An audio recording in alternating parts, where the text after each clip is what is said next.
Makasih Kak Jo. Nah, tadi kan kita sudah mendengarkan penjelasan tentang pernapasan pada manusia. Selanjutnya, kita akan mendengarkan proses pernapasan pada hewan.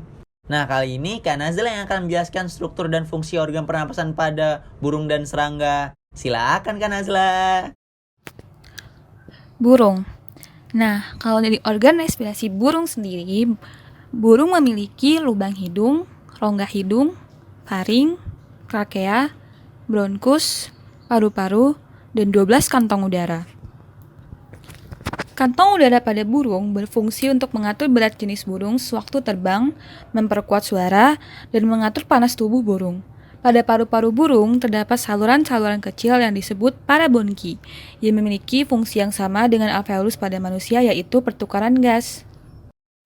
Lalu saya akan menjelaskan struktur pernafasan pada burung.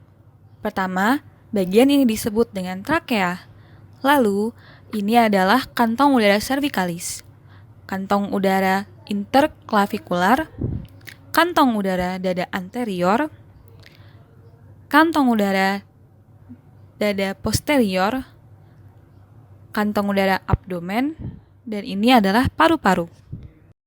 Selanjutnya adalah serangga. Alat respirasi dari serangga adalah trakea. Nah, trakea ini bercabang-cabang di sepanjang tubuhnya untuk memastikan seluruh tubuh mendapat oksigen. Percabangan dari trakea berakhir di plasma membran sel-sel tubuh yang disebut dengan trakeola. Ruru, kamu tahu nggak sih, burung itu saat bertengger dan terbang memiliki mekanisme pernapasan yang berbeda loh. Masa sih? Iya, nggak percaya?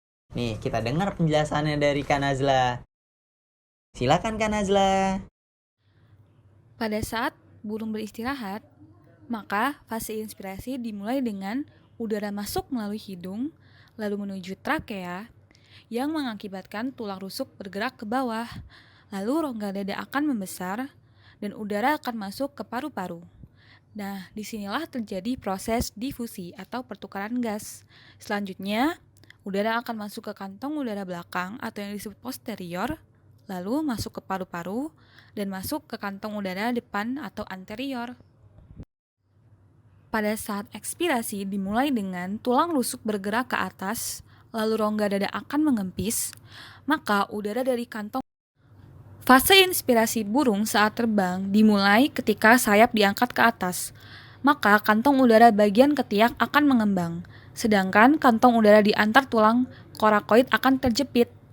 Udara luar kemudian masuk ke kantong udara di ketiak dan mengalir masuk ke kantong udara di perut. Sebagian kecil udara akan dialirkan ke paru-paru dan kantong udara yang lain. Selanjutnya, kantong-kantong udara tersebut kemudian mengempis dan udara akan masuk ke paru-paru untuk proses difusi. Fase ekspirasi saat burung terbang dimulai ketika sayap diturunkan. Kantong udara bagian ketiak akan terjepit, lalu kantong udara di antar tulang korakoid akan mengembang. Karena kantong udara di ketiak terjepit, maka udara yang sebelumnya ada di sana akan mengalir ke paru-paru. Nah, di sanalah terjadi proses pertukaran gas. Udara dari paru-paru kemudian mengisi kantong udara bagian dada, sehingga kantong udara di dada akan mengembang. Selanjutnya, udara kotor dialirkan keluar melalui bronkus, trakea, lalu ke hidung. Nah, mekanisme pernapasan pada serangga berukuran besar pada umumnya diatur oleh gerakan otot perut atau abdomen. Sedangkan pernapasan serangga berukuran kecil dapat berjalan tanpa adanya gerakan tersebut. Gerakan otot ini berfungsi untuk mengatur dan menjaga jumlah udara yang masuk ke dalam tubuh. Ketika otot katup stigma berelaksasi, stigma akan terbuka dan udara akan masuk melalui 4 pasang stigma tubuh bagian depan. Proses ini bisa kita sebut sebagai awal fase inspirasi. Udara yang mengandung oksigen kemudian bergerak menuju trakea, lalu dialirkan ke trakeolus. Di sana, udara mengalami proses difusi dan pertukaran gas dari O2 menjadi CO2. Gerakan otot perut atau abdomen yang seperti memompa akan membantu mengatur aliran udara di dalam tubuh. Jika abdomen berelaksasi, maka trakea akan berukuran normal. Hal ini menyebabkan tekanan udara di dalam tubuh serangga lebih kecil dibandingkan tekanan udara di luar. Akibatnya, oksigen akan diserap masuk ke dalam trakea. Sebaliknya, jika abdomen berkontraksi, maka trakea akan memipih. atau udara mengandung karbon dioksida dalam tubuh akan dikeluarkan. Nah, udara kotor ini akan keluar melalui 6 pasang stigma tubuh bagian belakang. Otot katup stigma akan berkontraksi dan stigma akan tertutup yang menandakan berakhirnya fase ekspirasi dari serangga. Halo, terima kasih telah menonton video kami. Semoga video kami dapat membantu pembelajaran kalian semua ya. Berikut adalah sumber-sumber yang membantu kami selama pemrosesan video. Terima kasih.